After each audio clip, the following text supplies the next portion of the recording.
Welcome to the blockchain experience. Bringing dope content to the audience. Welcome to the blockchain experience. Bringing dope content to the audience. It's the blockchain spell made of David's got so much. Hello, GM, and welcome to the very first episode of Season 2 of the podcast, The Blockchain Experience. I'm your host, Meta David. The guest we have today is the amazing Gabe Weis, a Bay Area-based artist and just like an all-around awesome guy. So we're going to get to that interview, but I just wanted to touch on some housekeeping items first. So as some of you guys are aware, you can mint each episode of the pod. We've partnered with Nifty Gateway to do that this season, and I think things are working out pretty well. We did a trial run a couple weeks ago. We had about 220 mints, so I'd say that worked out pretty well. The cool thing about Nifty Gateway is that they have a super optimized contract, so I'm able to offer you guys the episodes for like $1, and that's an all-in price. It's on the Ethereum network. It includes gas.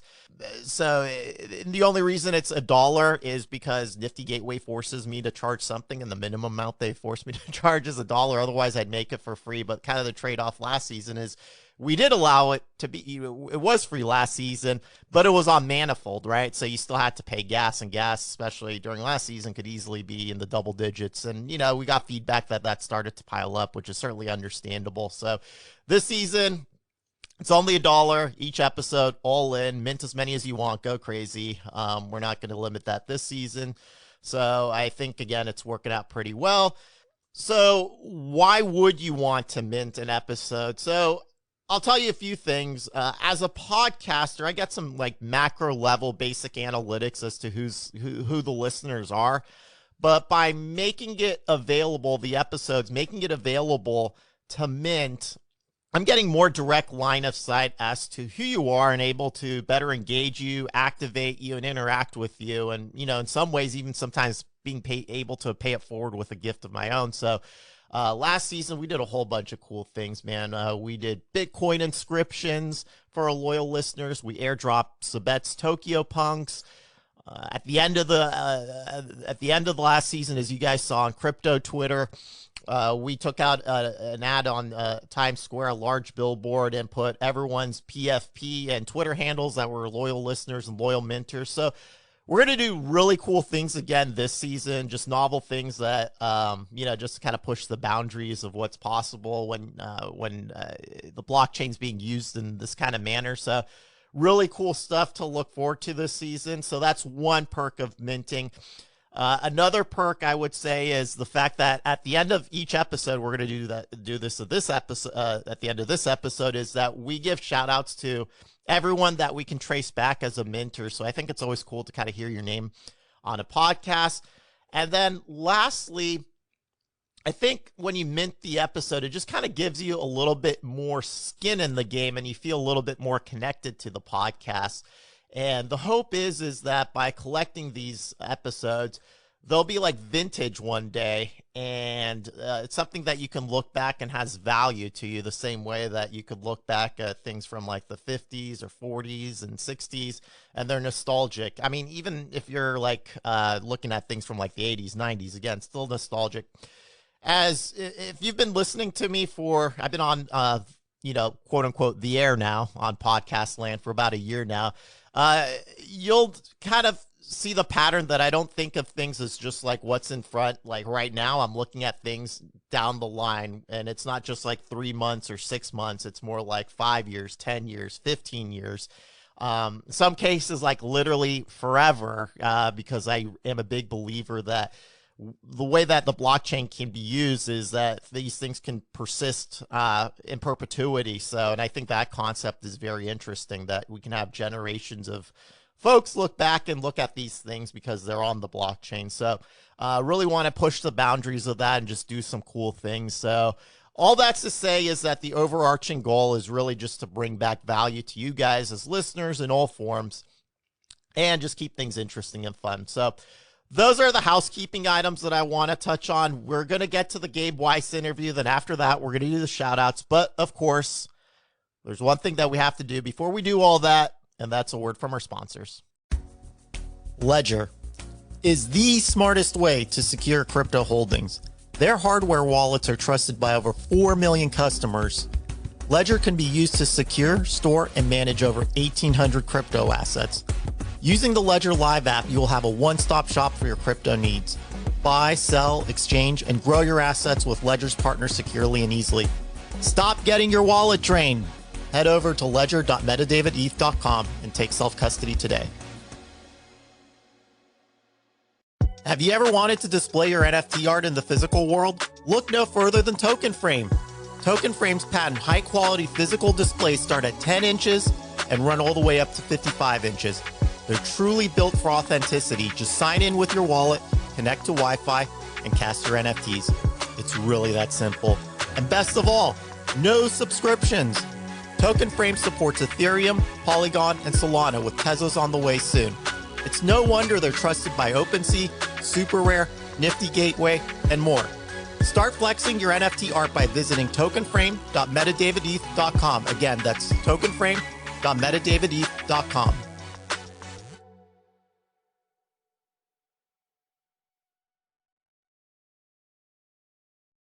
Gabe, welcome to the podcast. How are you, sir? I'm doing well, quite well. Very good to be here. Thanks for the invite. Yeah, thanks for coming on. So you're a household name in the Web3 space, and you've got an amazing style that I think everyone's in love with. But for the benefit of just like everyone listening, can you give an introduction on yourself? Yeah, so I'm a Bay Area. I kind of call my art stream of consciousness cubism. So most of it just kind of comes naturally, I would say, after drawing every day for 20 years. Been a full-time artist for coming on 2 years now, close to 2 years, but I mean, an artist most of my life and been having a lot of fun in Web3, that's for sure. So have you always been like, you said 20 years, I'm not going to make any guesses on your age, but have you always been artistically inclined, or has that been something that came later in life? No, I mean, I took like AP art in high school. It was like my one AP course. I just was like, yeah, I'll take the AP art. But I did art throughout grade school and high school, and then never took an art class in college because it didn't really work with my major. But I did paint most days in college still too. So it was always just my way of relaxing. Never been a TV guy, so it was always like a better way to relax at the end of the night. So how did you make that transition from like it seeming almost like a hobby or a way of relaxing and de-stressing into becoming like a full-time artist and making a living out of it? So I was into politics and community organizing, and I kind of always felt a little guilty making art because I was so good at the politics. I kind of felt like that was where I could make a bigger impact on the planet. So like it felt a little, I don't know, like selfish making art in some ways. And so it wasn't until I started getting pretty popular in Web3, and then I kept talking to folks like you can make a bigger impact through your art than through politics. And that eventually, after about a year of Web3, that eventually kind of hit me, and I was like, well, let's give it a go, see how big of an impact I can make through the art.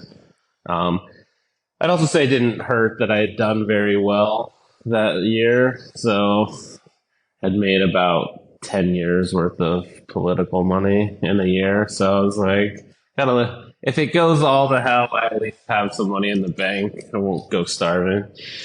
Was Web3 like your catalyst for going into art full time? Was that what opened up the pathway to be able to do that? Yeah, I mean, I'd had like one gallery show shown in some group shows prior and had a few sales, but I worked so hard in politics. Like I had an Instagram account that when I think I started Web3, I had about 70,000 followers. So it wasn't like, it wasn't like I had nothing coming into Web3, but I was not I was not in galleries. I was not like selling my work for tens of thousands of dollars or anything like that. I was just kind of making my art and doing like no post of my face. They were pretty much just, this is my art every day. Has your art, because you've got that distinct, and I might be using the wrong word here, but I call it like cubist style, cubism. Yeah. So has that always been your style going back to even like 20 years ago, or has it kind of like changed over the years, or how's that journey look like for you? I mean, I kind of think I'm the epitome of the 10,000 hours. Like, when I look back, like, I thought some of the stuff from 20 something years ago were cool, but I'm like, wasn't that good. But practice does make you get better. So, I would never say perfect, but I think I've kind of, gotten to my style where I'm pretty comfortable with it. I'm gonna I'm gonna get a little nosy here. Like, what kind of stuff were you drawing 20 years ago? Was it like fan art, or what was it that wasn't very good? I'm just dying to know. I just didn't have a style. Like, I didn't have a set style. So, like, some of them would be surrealism, or some of them would be like sky paintings, or some of them would be like attempts at pop art. But I just hadn't found my lane. I would say so. And So even now, when I did find my lane, it wasn't that good. It was like the style now, but just not very good. but I was gonna say, like, now you definitely found your lane. I mean, like, when people look at your art, they don't have to like look it up or make a guess and say like, I don't. I mean, it's distinctly Gabe Weis. At what point did that happen? Did that happen like right at when you're making that foray into Web3, or had it already happened by that point? Yeah, I think it probably about 10 years ago it crystallized as like, this is my art. So yeah, about going on about 10 years. Okay, so it's been a hot minute. So we'll talk about your collections in a little bit, but I know that you've done a lot of things recently in terms of travel. You were at Lisbon, you've been at VCon. So can you just give us a little bit of like a recap of I mean, I wasn't at either one of those things, so definitely a FOMO factor at play there, but like, what were you doing there? What were some of the cool things that you saw and did? So can you just kind of make us feel a little bit more FOMO? Yeah, I mean, these Web3 events, it's interesting because there's not the same hype around Web3, but the people that are showing up are the people that are really dedicated to it more. And as I've gotten popular, maybe I get invited to cooler stuff lately. So like, between that combination, it's like they're really super fun for me. I mean, there's just a lot of events as soon as VCon's done. There's kind of just meeting people. I'm so bad, like I rarely actually ever get to see any of my friends as they give the panels. Like I'll start to get close, and then I'll run into 5 people, and then I tend to draw a lot of one-on-ones for people, which is kind of how I've made my name. I've gotten pretty popular for doing like quick little sketches of folks when I meet them, but then once you start, it just like a line forms every time. I was going to actually ask that. So now that we're on the topic, I always see pictures of people with you and they're holding like art that you drew for them, like ad hoc, like right there. And then is it just as simple as what it seems like is that I can just like walk up to you and go, "Hey, Gabe, can you draw this?" Or "Can you draw something for me?" Or like, is there a secret word I have to say? Or how does that look like? So Stoic holders, people that have one of my Stoics or one of my like art NFTs from Art by Gabe Weis on OpenSea or something, they're guaranteed one. There aren't too many people, I'll deny though. I mean, I really have this idea of like, I don't know how much you follow Keith Haring, Yeah. but from like how he approached the selling of art is something that I have tried to mimic a little bit, in the sense of he does a lot of free stuff he did a lot of free stuff for folks, and then also had like it was called the Pop Store. So it was like you could get Keith Haring's on t-shirts or hats or whatnot. And then he also then sold the big gallery pieces for lots of money.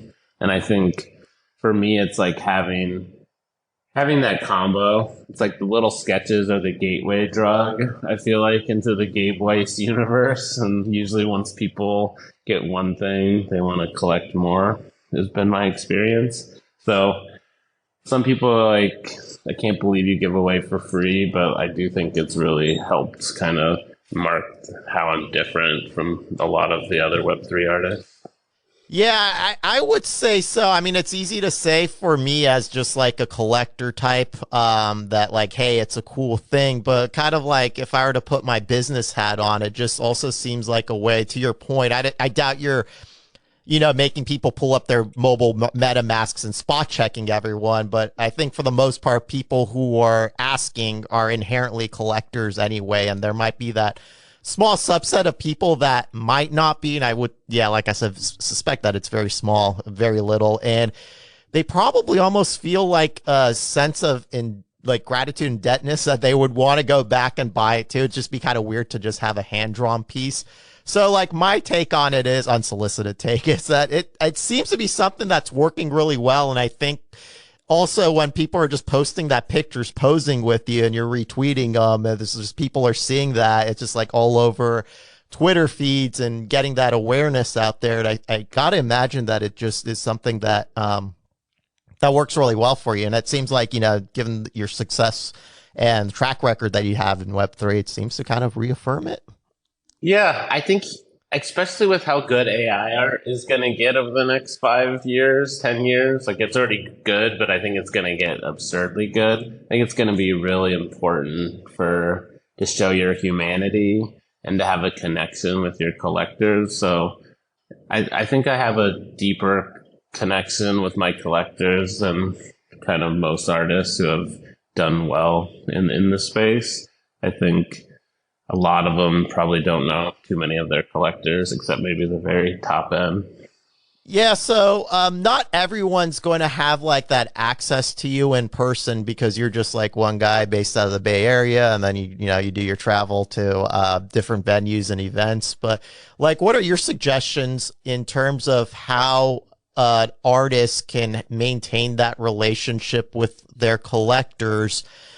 Because I mean, I feel like it's always a changing scale. It used to be through like Discord, but I know for me personally, I'm not on Discord as much because I think it's just been like I'm on too many Discords that it's gone to the point that I just can't pay attention to them all.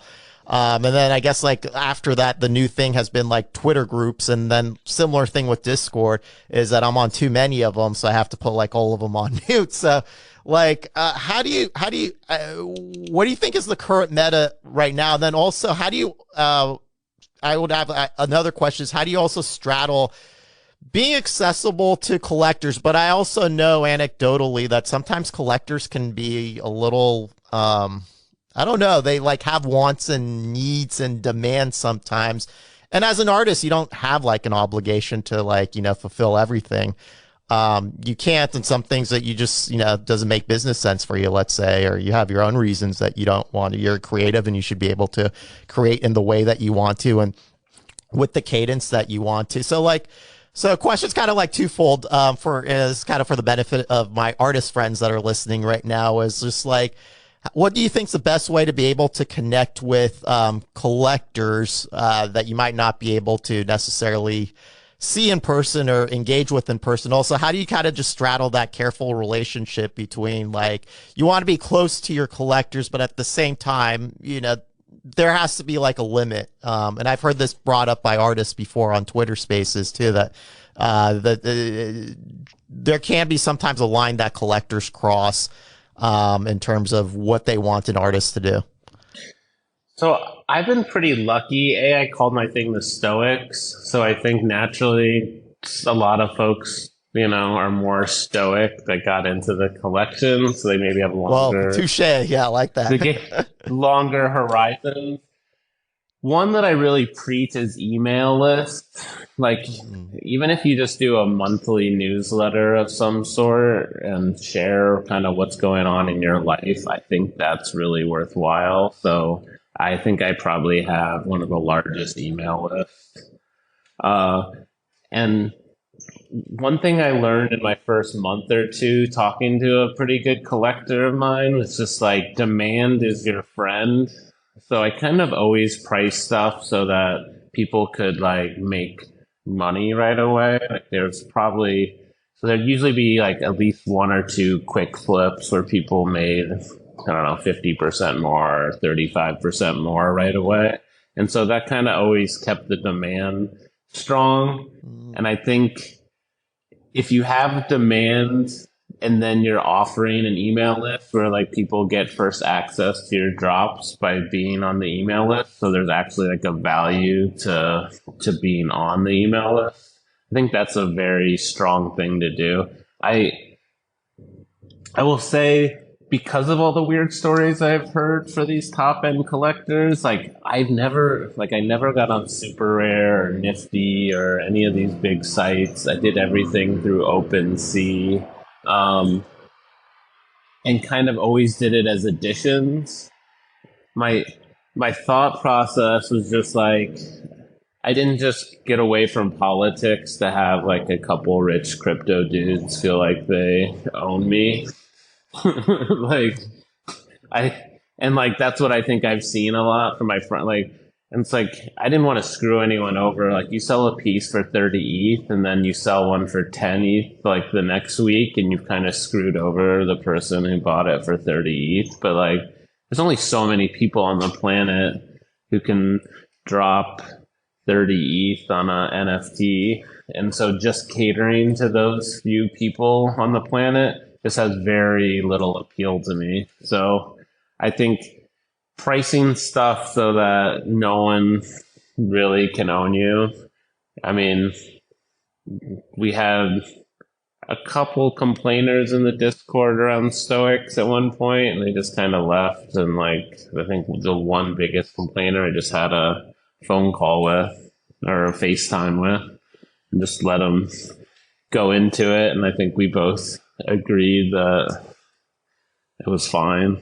Like, there was no beef after that. I think it's just like, you got to be authentic, and I think most people are pretty reasonable.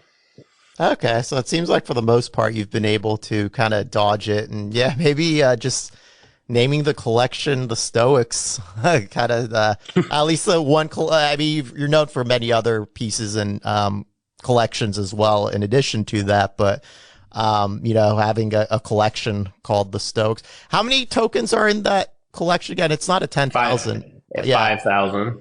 So okay. Yeah, so and I remember when it dropped, and yeah, that was a big deal. One thing that really struck me when I looked through the collection, the Stoics. So for our listeners, actually, before I go there, do you want to kind of describe what it looks like for the people listening? So I mean, it's in my signature style. They're all faces for the most part. I also collaborated with like 30 different artists who are part of the collection. And then within little shapes in the face, there can be like currency or maps or different things that we found that were just fair use. So no copyright infringement possibilities. But like all of my favorite books from I think it's like 42 or something like that prior can be in there. Currencies, maps, older maps. So it kind of comes from during the pandemic, I got popular on Instagram by kind of telling people like, don't make excuses, just make art.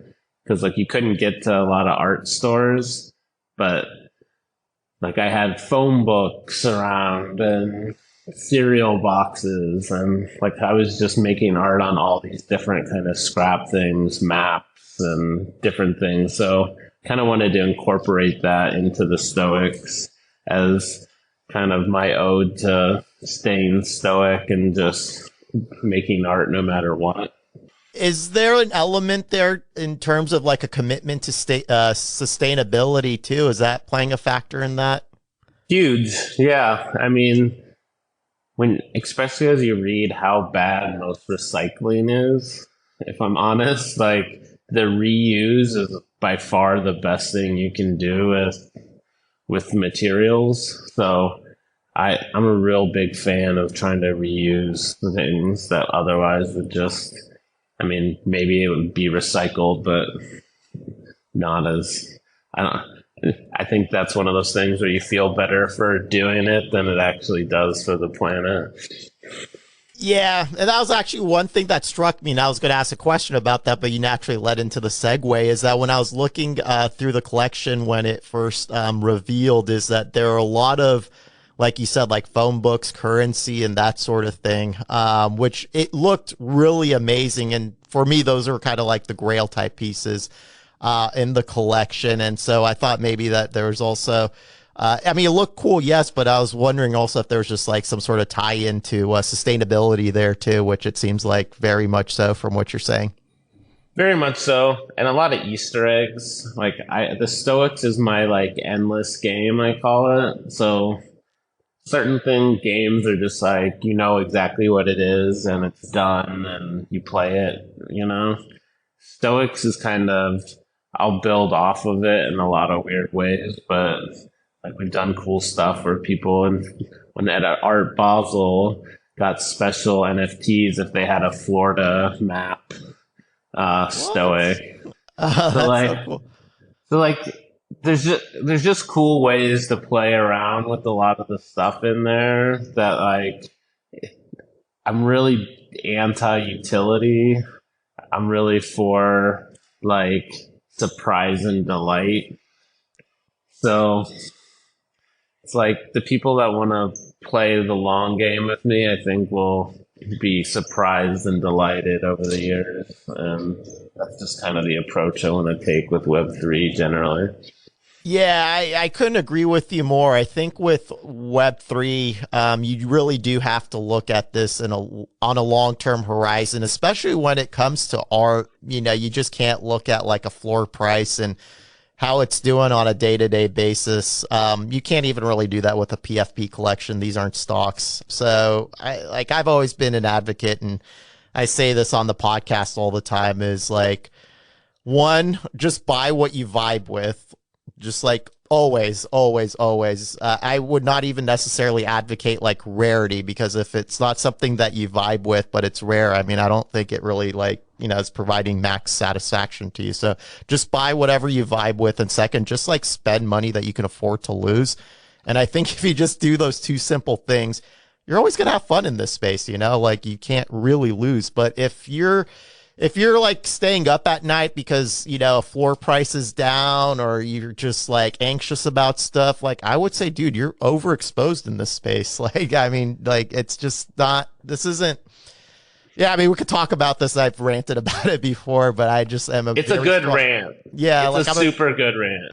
I think it's the most important one. Maybe. Yeah. Just buy what you vibe with money that you can afford to lose. And then like you'll always have fun in this space. You just can't like, you'll always have fun. The connections that you'll make with like the artists that you collect from and other people within the community. I mean, it just like, it's worth its price in gold. So yeah, I really love your ethos there.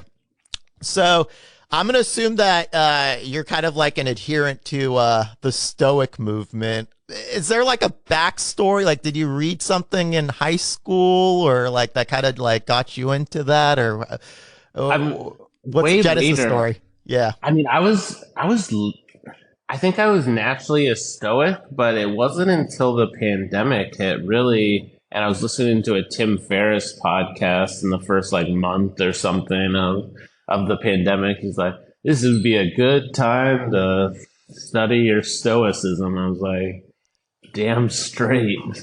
So my wife and I, we were like, my in-laws were watching, we were like a tiny pod with my in-laws. We're the only people we were really seeing, and I got 2 kids. And so it's like a 40-minute drive. And so every day driving back from picking them up, we would listen to Stoic books on Audible. And it just kind of got both of us, like, I kind of crushed the pandemic, like, went hiking every day with my kids, like, really took art a lot more seriously, you know, just deepen my relationship with my wife, like across the board. But I really think it was because we were kind of constantly like reinforcing it with like Stoic philosophy. Just Well, made it almost like a game of like I choose happiness sort of thing. Like, I mean, I think Stoicism really comes down to like control what you can control. And it's like usually that's your own mood versus like outside factors. Like, it wasn't like pandemic was awesome to be happening, but it's like I can either choose to be happy and make art and be a better dad and husband, or I can wallow in self-pity, but that won't get me very far. I'm a big believer in that you can kind of like take, there's always two paths, no matter how dire the circumstances are, and just kind of follow one of them. And, it's kind of in your own hand. So you've got the Stoics, and then you have another collection, the Friends, which I remember was on OpenSea. That was one of the first like official like OpenSea drops, if I remember right. If not the first one, or no. So I mean, they've been doing it for a month prior. Okay. There was a piece Danny Cole did called Crowd. And a lot of people have been doing open editions in like January, early February. They're really hot. And I tend to not like to do stuff in the meta because that's how you get the kind of angry collectors who are in this frenzy at a moment. It's like, I don't want to bring people in on a frenzy. Like Stoics, I dropped at the barest of bear markets. Friends, I dropped in the barest of bear markets. Like, I'd rather drop where people, to your point, are like, I just like the art, first and foremost, than like they're doing it because they're feeling hype because a few drops that they bought recently went up in value and now they're like in a craze. So it was an open edition.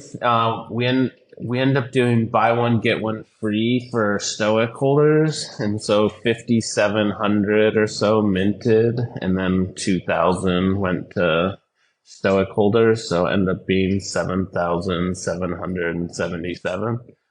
Oh snap! I didn't know it was that high.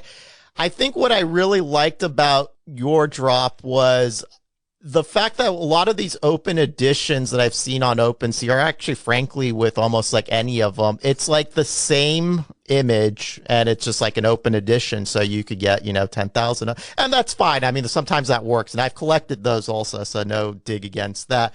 But what I really liked about yours is that it was like generative in the sense that no two images were like alike. So, and the price was pretty reasonable, 0.015. I can't remember. It was 0.0198 Okay, for 1984. I was going to ask, and there was a significance behind that number, right?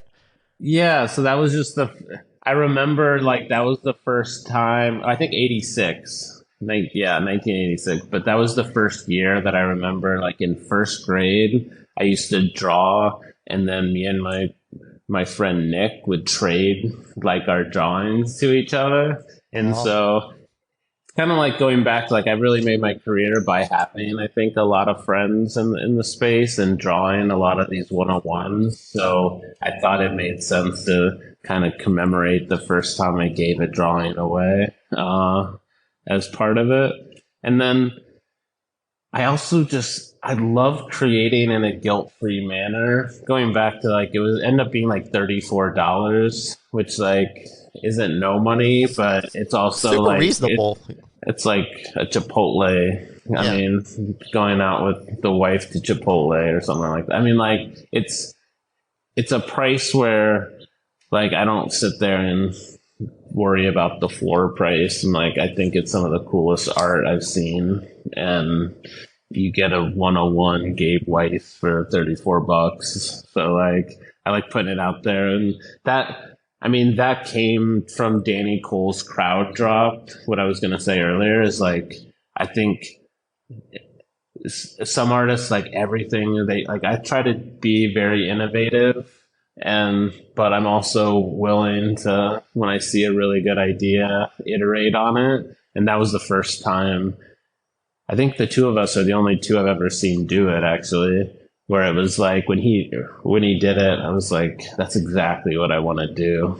Because I think, to your point, just having, if I'd had 7,000 of the exact same image out there, it just really wouldn't have scratched much of an itch for me. Whereas this was so with the Stoics, me and one other person, Bobby, who was on the Stoics team, we went handpicked through 100,000 Stoics to get our 5,000. Oh, wow. So like it was generative, but it was like us going through, like, I like that one. So almost every Stoic, like, to me, is pretty darn special. It's like one that I personally liked.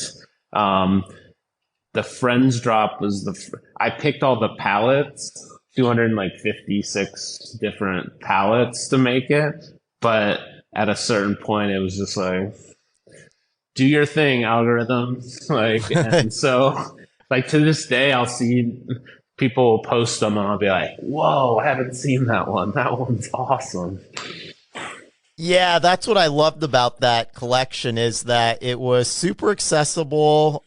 Each one was unique and they all look so darn cool. And I remember, I think it went on during like a Ryan Carson, like you were on one of his Twitter spaces, I think, when like the curtains went up and we were able to mint, or am I remembering that wrong? Zeneca. Oh, Zeneca. That's what it was. Zeneca. Yeah, But it was like right after Zeneca had taken Twitter Spaces right for around Brian. Yeah. Maybe that's So that's what it was. It was kind of a hazy period. Yeah. So it was Zeneca. Yeah, you're right. You're totally right. Yeah, I remember now Zeneca's voice and talking about it with Emily. Yeah. And just being on the show, and then we were all like minting too at the same time. We're all posting them, and they look so awesome. And to your point, what I really liked about your collection, I've only seen two artists execute this successfully, and that's not to say that you're the only two, like I just don't know, but the two that I've seen do this successfully is you and Sabet have been the only ones that I've seen so far that have been able to take like a generative collection, but it doesn't look generative. Like he did the same thing with Tokyo Punks. I feel like that it doesn't really look like a generative one. And I wouldn't have known if, like, you didn't say it. And same with the Stoics, the way that you've built that and the uniqueness of each one, like it's really difficult to find that, like, because with generative art, there's always that common denominator, whether it's like the outline of the ape or something and different variations of the background. But with Stoics and Tokyo Punks, like, it's darn hard to really just like find that they're all so unique that they just really look like they just stand on their own merit. Well, it's a different type of generative though, too, I would say, because like the Stoics are all hand drawn. I mean, It's digitally drawn, but they're all, like, all of the shapes were my drawing. So there's like almost 200 characters or something. And then within that, like, I didn't do stuff where you add like weird like hats or anything like that. I just made it so the color variation or the addition of the little scrap materials like maps and stuff, that's what made it generative. So in a lot of ways, it really is just a fine art collection just done in a way that I think adds kind of makes it Web3 by making it generative. Yeah, I have mine on my digital frame. It's one of the ones that cycles, and yeah, I just love seeing it every time that it comes up. So definitely would place it in the fine art category. So just a couple more questions for you. So you've got the Friends collection, which is, I would say, probably your most accessible one in terms of price, right? Like if someone were to go on like OpenSea. And then like outside of that, like in the orbit, let's say, would be Stoics, right? Maybe there's a few other editions in between. I don't know, of smaller, or I'm not sure. I mean, those two for the most accessible, for sure. My art tends to go for more. Yeah. Right. Yeah, that's what I figured. And so leading up to it, so then you have probably like editions outside of that are not part of the, like they're just, editions of maybe 20, 25 50, I'm picking random numbers. So what I'm leading up to is, are there any Gabe Weis 101? Like that would be like the orbit. Like if someone was just really trying to work their way up and they started off with like a Friends and then, you know, a Stoic, then maybe addition, like, is there a universe of Gabe Weis true one of ones that you drew from like, you know, beginning to end out there? I'm assuming they're probably very difficult to obtain, but do they exist? Well, like, so almost 2 years ago, I think I had maybe to this day, like, up there with the largest NFT shows ever is at Bright Moments in Venice Beach, Los Angeles. And it was kind of right at the September, I don't know, things were just frothy and going wild, and there hadn't been any, it was like just kind of opening up a little bit. It was by far the craziest thing I'd done in the pandemic as far as like being in a room with hundreds of people. I was like, being a rebel, man. I was like, I'm getting COVID for certain. I'm getting COVID, but I end up not. But there was just so many people there, and we did auction all these one-of-ones. So the collection is called Artifacts by Gabe Weis, and it's one that not very many people know. And then when people find it, they ask if it's fake, because it's like there's 0 ETH. But we did it through the Bright Moments thing. So it's some of my most expensive NFTs. Like some of them went for really high prices, but they didn't show up. The prices didn't show up on the blockchain because of the auction that they used. And then no one sold one.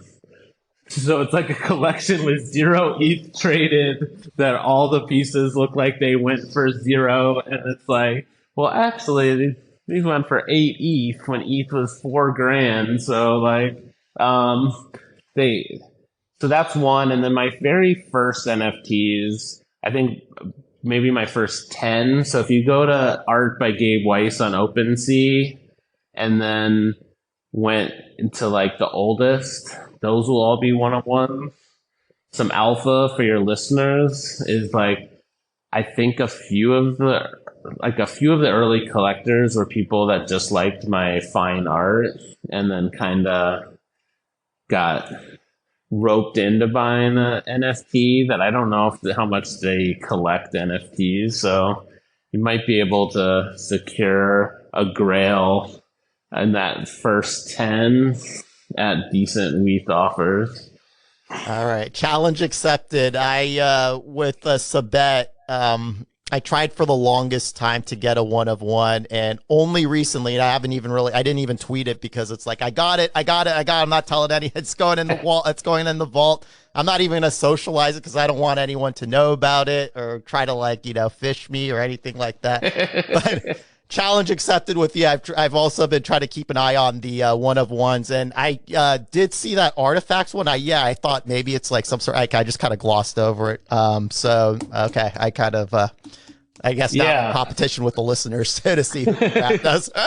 Yeah, those ones might be hard. Those are some of my, to this day, some of my top collectors and people that have stayed really true and nice, and people, I mean, just part of history. I mean, hundreds of people showed up to this event. Totally, and a lot of people like made lifelong friends through it. So yeah, but I hope everyone that hears this gets a chance to go in. I mean, Sabet, I don't know if you know, is one of my best friends on the planet. Yeah.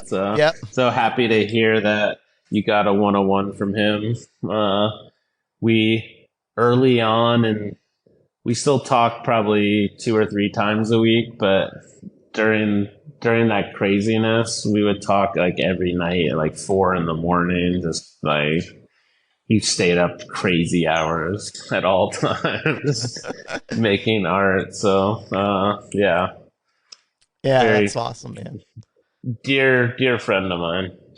Yeah, he did mention that. And so actually he was, when I did get it, I immediately texted him, but I didn't tweet it or, tell anyone or anything. I sent him a text and just say, hey, I got a one-on-one of yours, finally did it. It's like 2 years in the making. Cause I had like virtually everything else of his other than that, elusive one-of-one. So I'll get to you at some point though. It might take some time, but I'll crack that code. My listeners will probably beat me to it now, but okay, that's fair.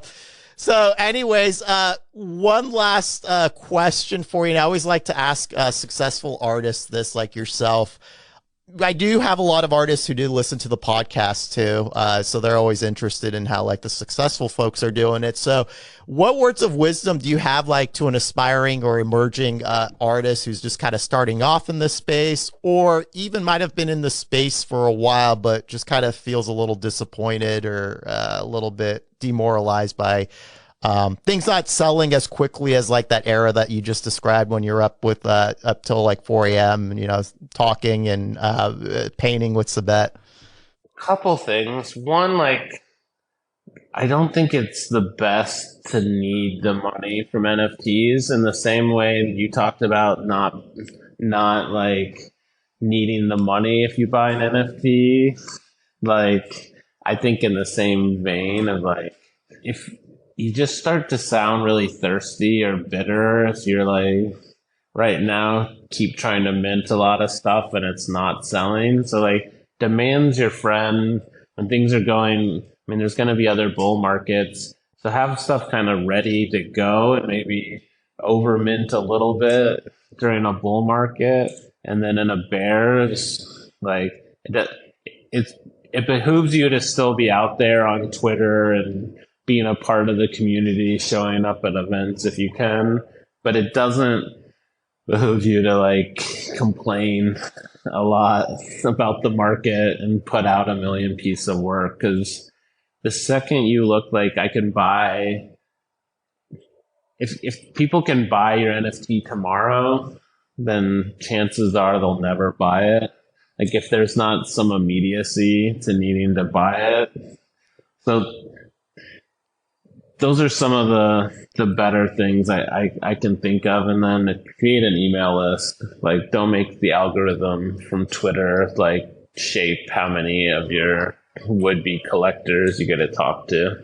That's really good advice, especially that last part there, because I think we all too much build this dependency on Twitter. And to your point, I mean, it's an algorithm. It's changing all the time. And it seems like it just goes by whatever's flying by the seat of like Elon's pants. So it's just, don't take control of that, and just have an email list. I think that's great advice too. That hasn't come up on the podcast. Certainly have heard scarcity is like a real thing. So just like, tap the brakes. And I've also heard in the same vein is that it's a bear market now, but there's always going to be a bull tomorrow. So just like be ready and have your things, ready to go, because you never know when it's going to hit. And even in a bear market, you never know when it's going to hit, that you might be that outlier. And so just kind of being ready and having things in the pipeline would definitely behoove you. Or become friends with some devs too. I think like if you look at Patrick Amadon, was a friend of mine who just had a really successful drop, but it was like on a new contract. It was called Doppelganger, and so you put actually like 7 NFTs in it, and then you have to like spend a little bit of gas to get which one you want to come up, but you still have access to all 7. And he sold 256 of them at 1 ETH this month, which is pretty mind blowing in this market. ACK did like 48 pianos and made like 1.4 or 1.8 million dollars this month. So it's not like it's dead. I just think like kind of asking yourself like why it belongs in Web3.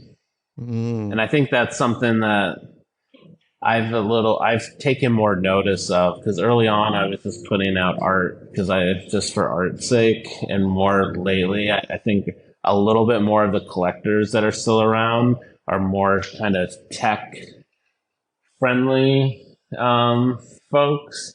So if you can think of any way to add a little cool spin or have it be more about the technology, I think that also probably behooves you. Just even stuff like the generative friends drop was like kind of playing with Web3 a little bit more than just here's my one image. That's such good advice that I never even thought of. And I mean, just thinking of myself as a collector, I'm not going to say I'm super technical in the least bit. My background, I mean, as an undergrad, I studied economics and got my MBA, but I did grow up in Silicon Valley. I'm a Cupertino kid. So, I mean, it's kind of a little bit in my DNA. So I'm part of that demographic that you just described that, like, tech always kind of is appealing, and hearing anything around like novel, cool mechanics, even though I might not necessarily understand everything about it from A through Z, but it just might like strike a chord there that there's something unique here. And I think even from a collectability standpoint, there's always something cool about being the first to do something. And so it is novel, and it's like the first thing from a tech standpoint. People kind of just gravitate towards that. And like what you said is that a lot of the folks remaining in this space for now, I mean, it's going to get better again, are more technically inclined. So I think that's really sage advice, man. And I guess that's why you are who you are. So, Gabe, really, really do appreciate you making the time. It's really an honor to have you on the pod. Appreciate, the time that you spent with us, walking us through your collections, your journey, and your words of wisdom that you just imparted in us. Thank you so much for the thoughtful questions. Had a really good time, and hopefully there's a few tidbits in there to help some other artists, and maybe a couple new Gabe Weis collectors out there too.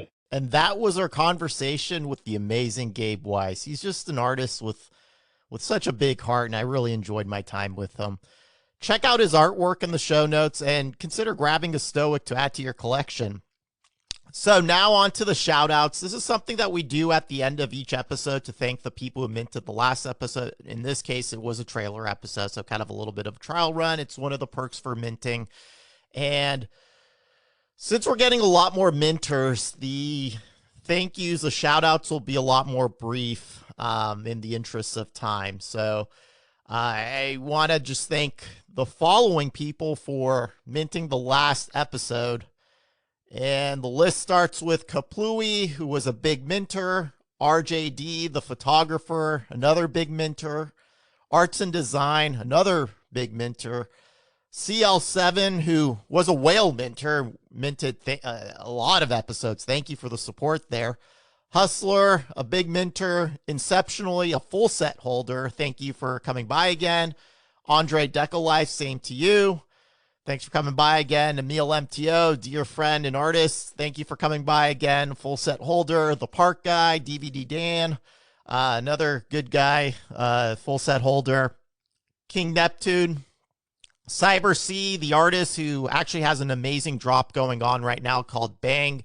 Look for it on my Twitter feed. I've made some references to it. Check it out. Really awesome on-chain generative art drop. So Cyber C, thanks for listening and minting. Enable 92, Fraggy, I might have pronounced that wrong. My apologies. Feel free to send me a DM and correct me on that. The Rev, a dear friend, full set holder.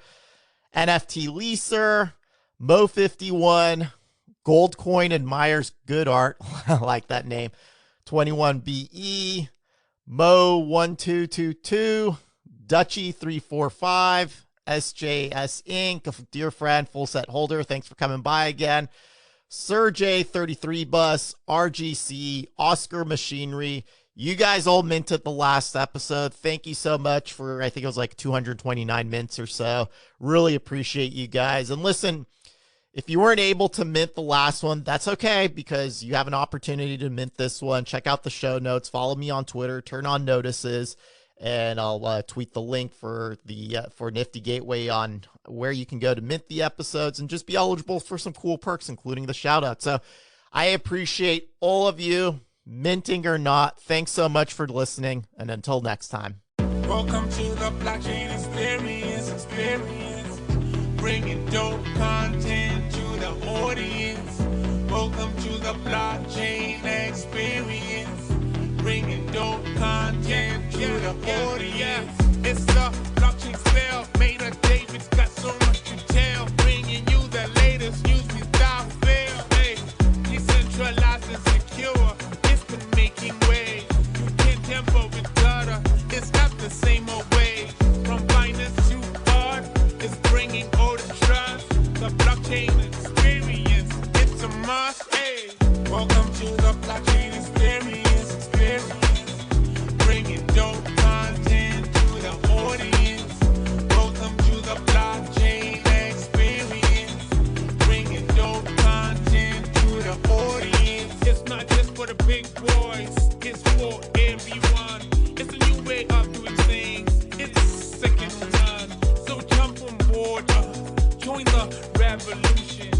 blockchain experience. It's a movement. Give it up, give it up, give it up, give it up, give it up for the blockchain experience. It's a game changer.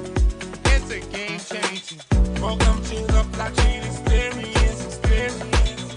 Bringing dope content to the audience. Welcome to the blockchain experience. Bringing dope content to the audience. It's a blockchain experience. It's a blockchain experience. It's a blockchain experience. Give it up, give it up, give it up for Major David. Give it up, give it up, give it up for Major David. Give it up, give it up, give it up for Major David. Give it up, give it up, give it up for Major David. Welcome to the blockchain experience. Bringing dope content to the audience. Welcome to the blockchain experience. Bringing dope content to the audience. Welcome to the blockchain experience. Bringing dope content